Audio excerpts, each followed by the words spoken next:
Welcome to Keep the Game Beautiful podcast. Each week, I highlight incredible people who are doing amazing things in soccer, the beautiful game. I'm Anna Turi, your host. Thank you for listening. Welcome back to Keep the Game Beautiful. I know it's been a while, and I had to figure some stuff out. It was kind of uncomfortable and weird, but I got busy and I didn't prioritize the podcast.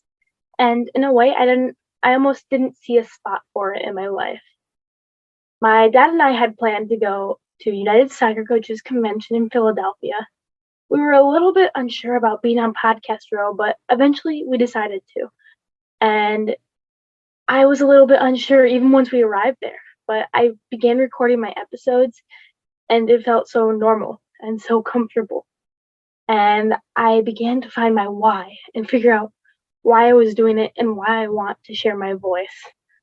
Convention is always a great place to be. It continues to reignite my fire and my light for this sport, and I will continue to love it for that. I will be posting more frequently. We still have to figure some things out, but it's definitely something that I am interested in and I want to continue to grow. Now, about my episode today. Sam Martinez is my 100th episode, which, first of all, is absolutely crazy to think about, but I have grown so much from my very first episode. And my very first episode and my 100th episode kind of have a correlation. Sam Martinez just received her FIFA badge. She is an amazing referee with a huge personality. My very first episode, which was Christina Uncle, also a FIFA referee with a big personality and someone who has so much knowledge to share. They both have been amazing support systems for me, and I'm glad to have them along my side for my journey. I learned so much from Sam today, and I hope you can pick a little bit out too. Enjoy the episode. Do you want to go ahead and start by introducing yourself and just telling us all about you? All about me. Okay, so my name's Samantha Martinez. I'm a FIFA referee. I started refereeing when I was 2013. First started refereeing, what, 10 years ago now. Jesus. About to hit 20. Yeah, 10 years ago. Wow. I live in San Diego, California. I am in that beautiful city where that perfect weather is just amazing. Which, on the bottom side of it, I go to Chicago and it's freezing and that's when I'm dying on the field, but no. I don't know what else I should put on there. It's all good. Edit that. We'll start by asking the same 3 questions I do every single podcast. So first, what does the beautiful game mean to you? The beautiful game mean to me? It means, I will say, a lot. It's something where it's hard to explain because a lot of my time goes to the game. A lot of my events, a lot of the time, the people make the game so beautiful, right? It's the people you meet, the people you come across.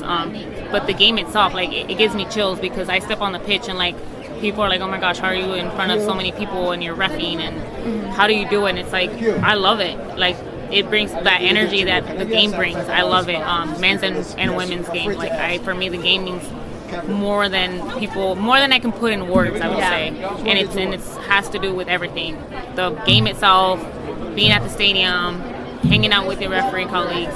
They're more family, you see them more and hang out with them more, and you're on the road a lot, so those are the people you see when you're away from your family. So it's family away from home, which is amazing. I can call Florida and I have friends over there that were, at first we start off as just referee colleagues, and now you have that family where you can call any other place and you can have that time, that place to go and find, that's what the game means a lot. The game means a lot. It's not just one thing that I can point out and say, hey, it's because of this, or hey, it's because of that. Because for me, it's just a whole bubble that you put together and you just start throwing stuff in there. What are actions or things you do to keep the game beautiful? Oh man, what are actions or things that I do to keep the game beautiful? Are you talking on the pitch? On or off? On or off? Wow, this is a hard question, Anna. On the pitch, obviously, keep it as fair as possible. Just do my job. Make sure I'm healthy and fit to do the job, the best job I can do.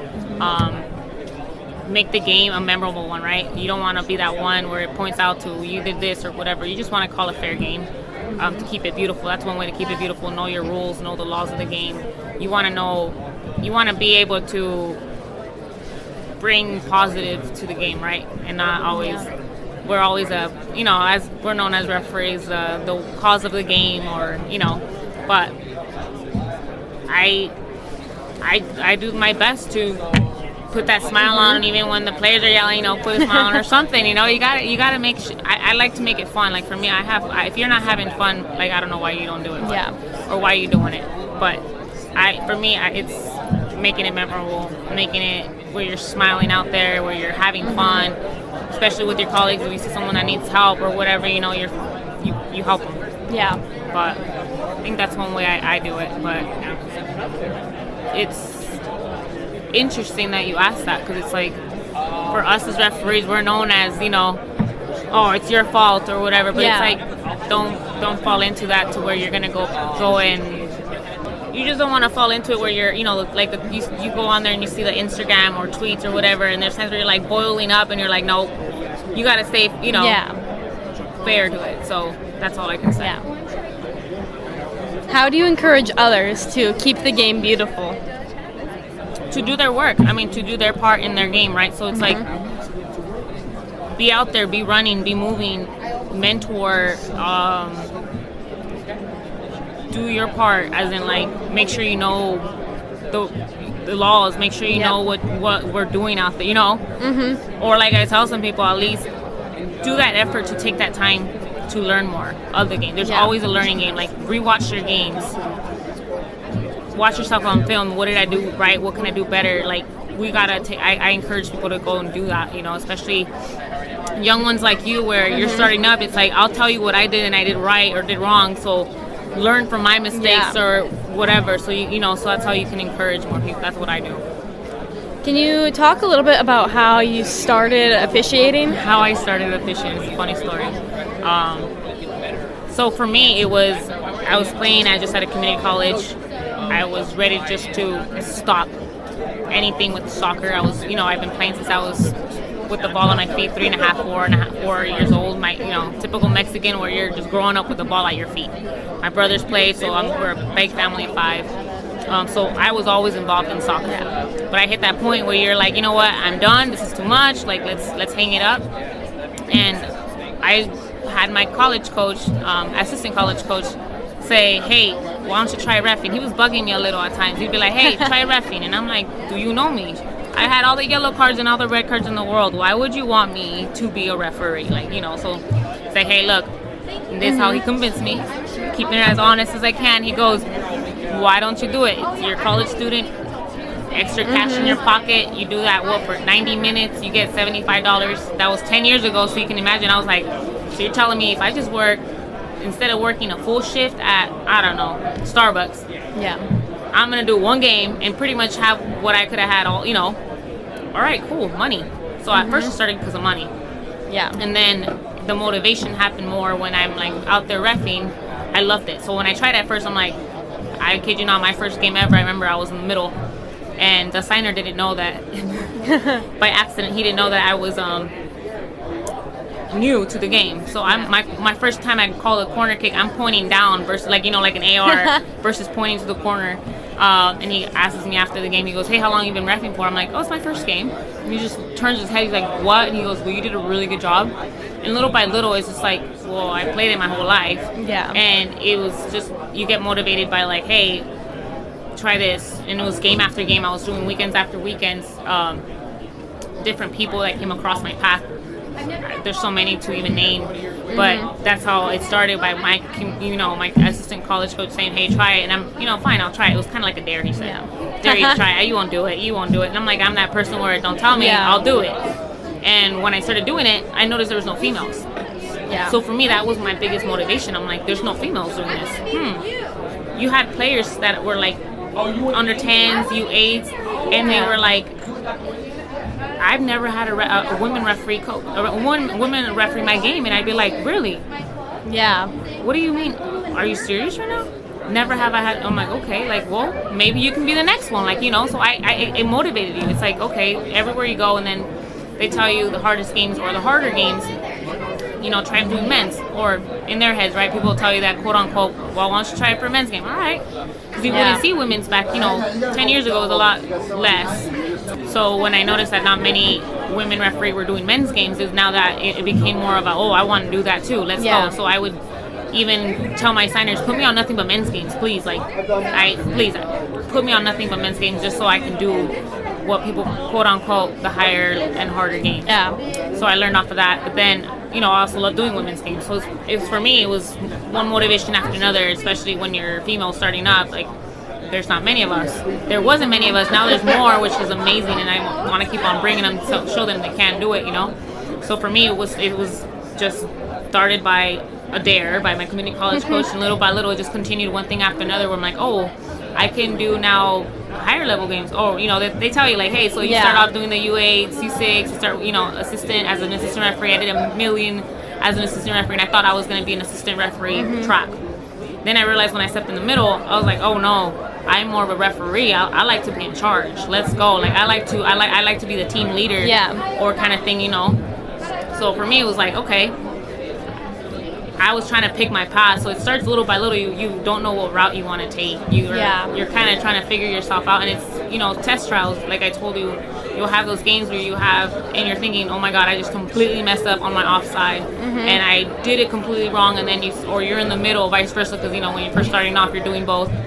And then you're in the middle, you're like, oh my gosh, no, I can't handle the pressure of the players or coaches or parents yelling at me. So for me, it was a lot of test trials where what way do I want to go, what route do I want to take.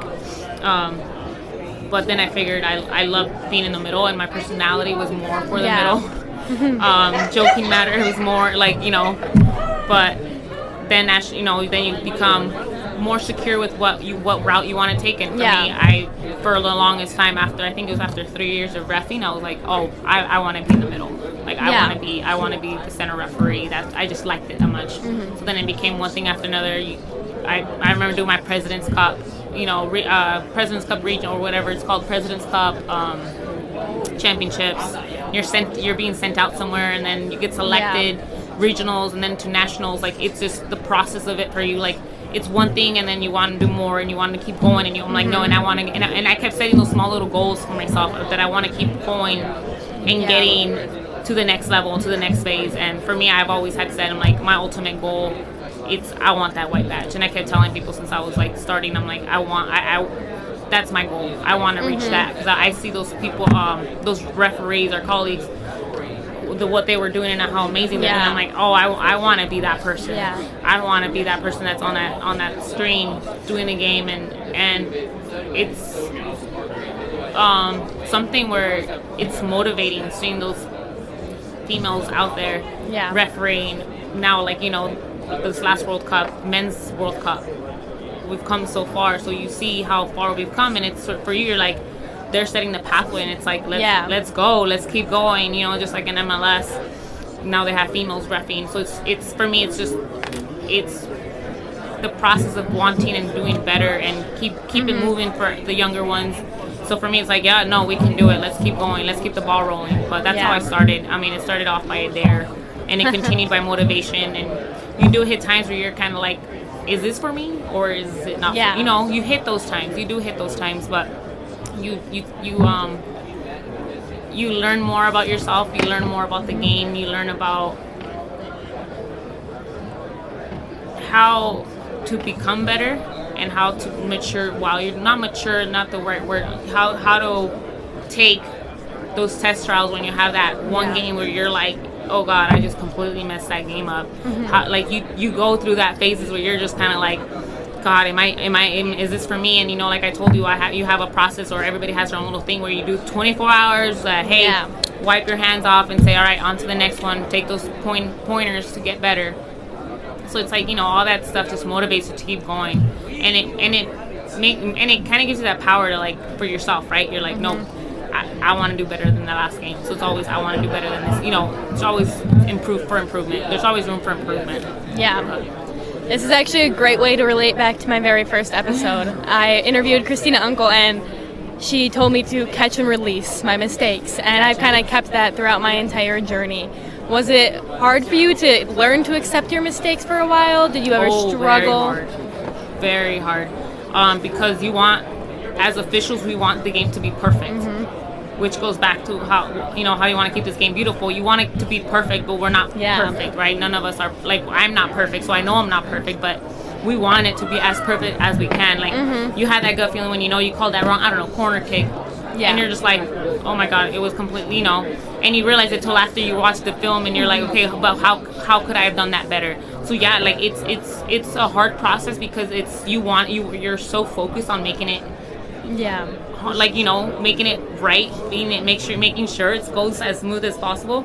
But there's times where it's not going to go that way. So you got to take and learn, how can I release right from that wrong game? How can I continue to get better? Or what did I do in this game where I'm like, okay, you know what? Dun, dun, dun. All right, I gotta do that in the next game. If it was I looked at the wrong time, turned my neck at the wrong time, or did I, you just gotta step down, or my wrong angle. I tried to take a thing 2 steps to my right or 2 steps to my left. I would have had a better angle. So it is a process, but you'll learn that in every game you're gonna have something to learn from. And that's the hardest part, because there's times where you're thinking, oh, I had the perfect game, but there's no perfect game. And it took me a while to learn that, because you're just thinking, I never thought I had a perfect game, but you're always wanting to have that perfect game, but you're never going to have a perfect game. I mean, there's so many calls that we're doing throughout the game. We can only just improve to make sure it's as best as we have. Yeah. Give our best. That's why that's how it should be. But sometimes when we're officiating, it feels like coaches expect us to be perfect, or they don't understand that we're also still learning. How can we kind of bridge that gap, or help coaches try to understand us a little bit more? Be human. Be as human as possible as you can. Obviously, keep it professional, but you're a human, right? And they know you're human, but it's also, there's times where it doesn't work every time, but it should work one or twice where you made a mistake, and they're yelling, look, hey, that's my fault. I got it. It's on me. Don't do it every time. You have 1 or 2 times in the game where you can do that, but they drop down to you, and they know, hey, she admitted it. She kind of agrees with me. Like, we're human. She's human. I'm a human. So there's times where you gotta just use your personality, use what you have in your toolbox, so they can relate to you, to where they think they want to have us to be perfect, but it's like there's times where they make their own mistakes as well, and they realize when we kind of like own our own mistakes. Yeah. I'm not saying own every single one of them as in like, oh, wrong throwing. Like, know when and pick and choose your battles, but to close that gap has to come with being as human and humble as possible. Yeah. It's not always playing that, hey, no, it's me, I'm correct, I'm the referee, and I say so, and no, it's being as human and humble as possible. So you brought up one of your main driving factors was being one of the only women in the game, and it's continuing to grow, the number of women, especially officiating, but it's still not quite there. How can we get women officials? By empowering other women, giving you that, not, let me help you fix your crown, let's not take off your crown. Like, you know what I'm saying? It's by empowering each other to bring more people in. For me, it was like I would only see 1 or 2 here and there, and I'm like, where are the rest of you? And there's times where you were a player. I was a player. Now when I referee, and afterwards they're like, oh my God, it's so cool, you're a referee. Yeah. Hey, you can be one too. It's by using our voices, right, to empower other females to do it as well. I know we're not as many, but you should be amazed by how many now I see than what I used to see. It'd be like, oh, there's 2 of us in this field today, like, and it's like 100 guys. And it's like, well, really? But it's by empowering, just how we started players, right? It's by advocating ourselves. Hey, you like how I referee? You can do that too. You can be a referee too. Give it a shot. You don't always have to just be a coach or something else, right? You're how old? 18? You can get better by refereeing, by knowing the game more, by knowing the laws, by becoming a referee. So you use your little, techniques to try to get more referees. And for me, I aim at the players. I aim at the players and say, hey, I used to be like you. So there's times where I'm like, yeah, and they're like, hey, nice kick, or whatever. Yeah. Whatever you gotta use your personality again, like, to recruit people, more females. But that's one way to get more, is by simply talking and saying, hey, you want to try it? Give it a try. Why not? In anything soccer, it can sometimes be intimidating when you're around all males and you can possibly get talked down to or maybe even mansplained. How do you deal with that and move forward? You gotta know sometimes when to have ears of a that are deaf, right? Where it's white noise or whatever. Because I have gone to, I'm Mexican, so there's a lot of machismo when you do.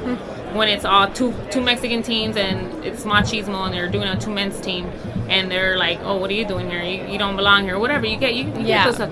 You got to know how to say, no, I belong here. It's a game and we're now a part of it. And yes, it's a men's game. I said you have men on men games. You have women on men's games. You have female. You have women on women games and you have men on women games. It's now part of what the culture is. Like, let's keep it that way. They got to understand that it's now part of the game, and when you get talked to, it's hard, or you get told, hey, no, you don't belong, whatever they say, who knows what they say nowadays. But white noise, white noise, just like when someone's telling you, no, it's throwing for red, and you're like calling it for black. It's like, no, this is what I have, this is what I saw, and be sure of yourself. I'm sure that I belong here. I'm sure that I can do as good as a job. And I said, why not just have the best referee? I don't care who it is, female, male, whoever. Have just the best referee out there. That's for me. It's when they're, let's say it's a big game and it's 2 men teams and they're telling the crowd's telling you don't belong, and it's like, just be sure of yourself. No, I belong here. I earned this, and just like he had earned it, I earned it as well. Like, you're sure of yourself. Mm-hmm. And it sounds like it comes a lot from confidence. What advice would you give someone who's lacking in confidence, either as a referee or just as a person in their daily life? If you're lacking in confidence, the one thing I recommend people is, the one way to get it is by practicing. Practice makes perfect, and the more practice you have, the more you're going to be sure of yourself. So the more you know the actual laws, the more you know what signal to you, or the little things, right? Because I'm taking it way back to when you're starting up. Yeah. The more you know the rules, when to implement your toolbox of, hey, my personality, oh no, you know what, here's when I gotta do this, or this is when I gotta give the yellow card. The more you know that, the more confidence you're gonna get in yourself and look in yourself. I mean, there's times where I remember standing, I still do, there's times where I'm like, corner kick, am I pointing the right way? Is my hand straight up? Is it too low? Is it whatever? Correcting yourself, and then asking others, like, hey, how do when you get those assessments? Mm-hmm. And then don't always be so negative on, I gotta improve. No, I just did a game, and sometimes I look back and I think, I just did 1,000 calls in your head, right? Corner kick, no corner kick, goal kick, no goal kick, all that stuff. And you gotta give yourself credit. Like, I survived the game. We did good. 2, it wasn't a bad, you have to give yourself credit at times when credit needs to be given, and that you gotta boost yourself. But you also got to make sure you put yourself in a situation where you're going to get better and be better and give yourself that more confidence to be confident in yourself and, hey, no, I got this. When did you decide you wanted to start working up the ranks and eventually get your FIFA badge? It was always just in my head. Like, I was like, I want to get there. I want to do that. Because I've always, like I said, how, like, we're talking about you getting the state championships and doing moving on up, and it's like you start thinking state championships, like, okay, the next one I want to make sure I get, my next final is the final championship for college. Okay, and after that I want to do, you start just pushing your bar up, and you keep going and you keep saying, like, for me, when it started, it was when I got my national badge. I'm like, oh, now I can have a shot at actually being selected for FIFA. I'm like, okay, let me keep moving forward. Let's see how far this goes. But for me, I've always wanted to get the higher. I guess not one game after another. You want to get another game that's better, or you want to get something. You want to just keep moving on up, right? So if it becomes, you go from doing just pro games, like, okay, no, I want the international games. Okay, so it's for me, it was always wanting more, and it becomes something where your goals at. If you're okay just and your goals to do NWSL, perfect, beautiful. Did you hit your goal? I'm glad.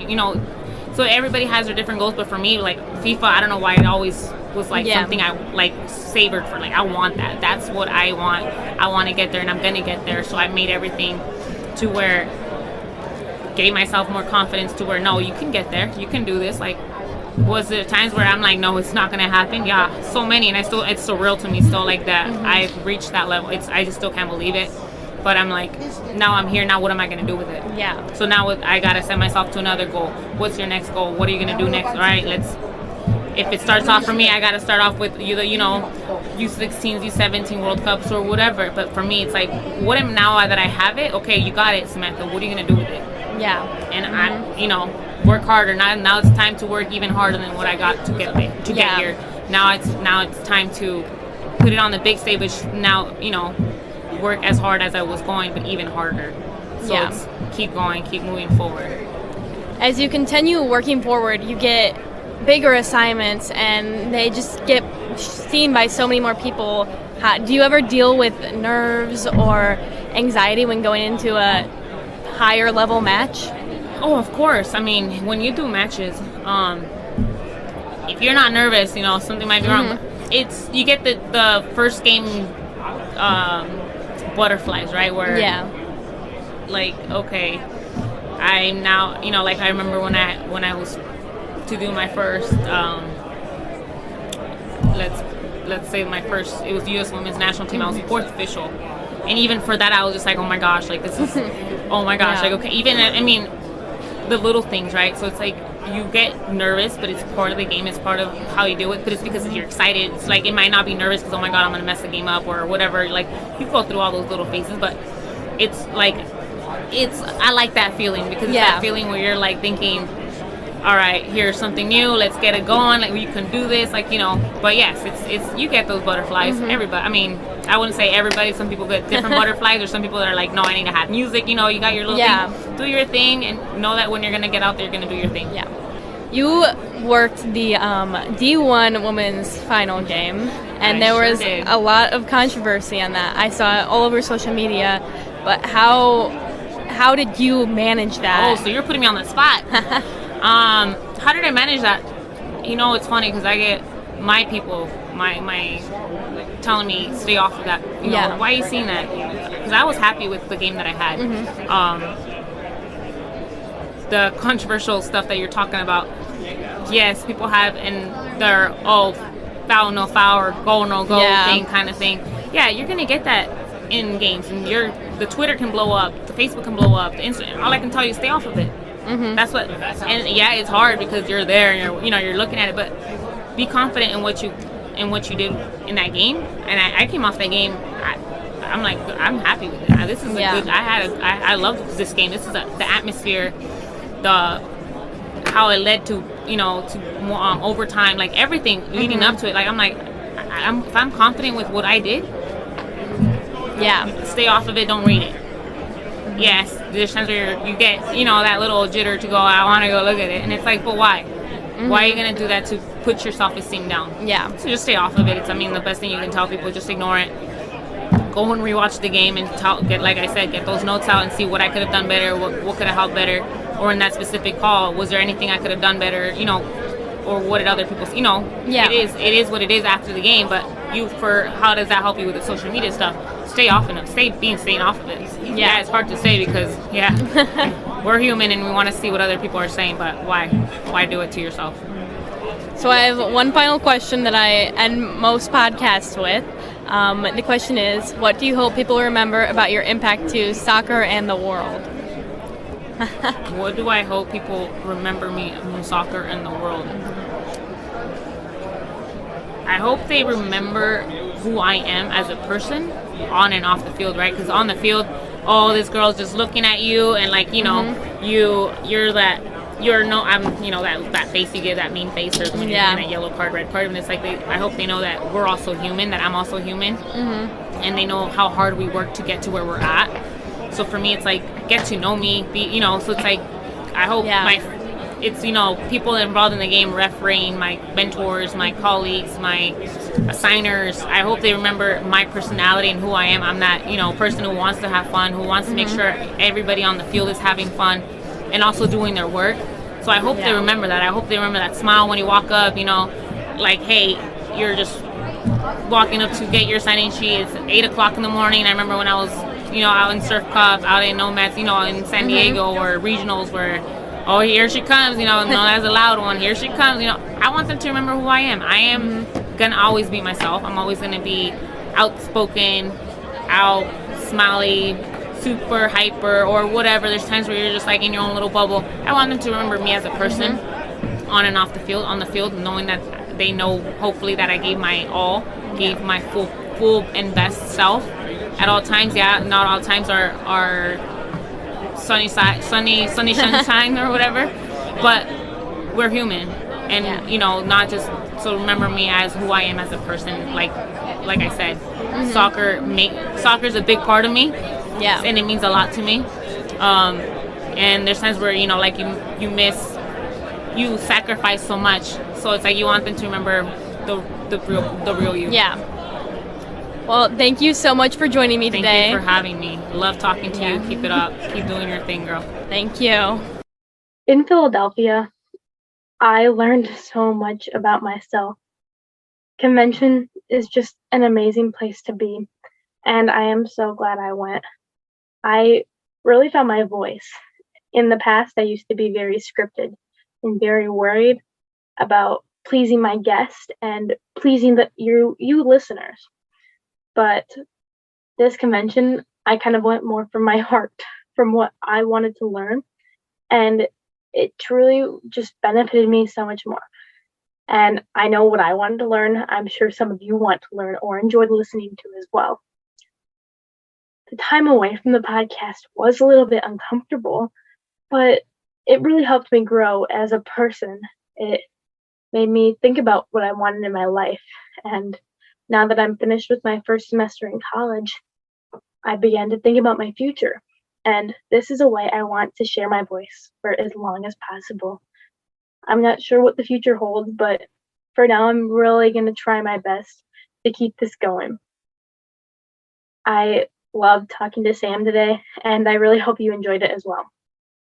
And until next time, remember to keep the game beautiful.